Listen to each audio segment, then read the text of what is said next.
How to create on-brand visuals with image generation.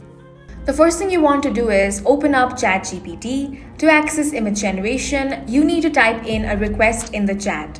I'm going to type in generate a photo of a coffee mug with the brand Coffee Times on the side. The graphics on the mug should be floral pattern. It should be on a transparent PNG background.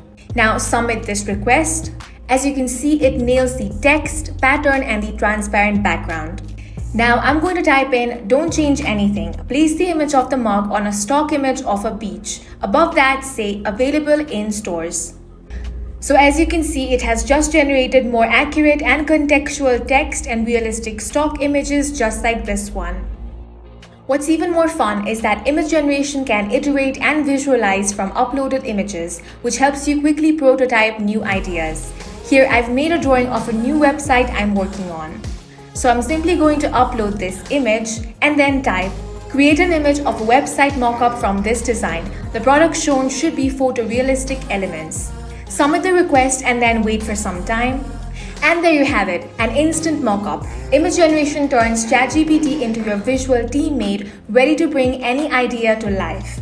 And that's it for this video. If you found it helpful, make sure to hit the like button and subscribe for more videos like this.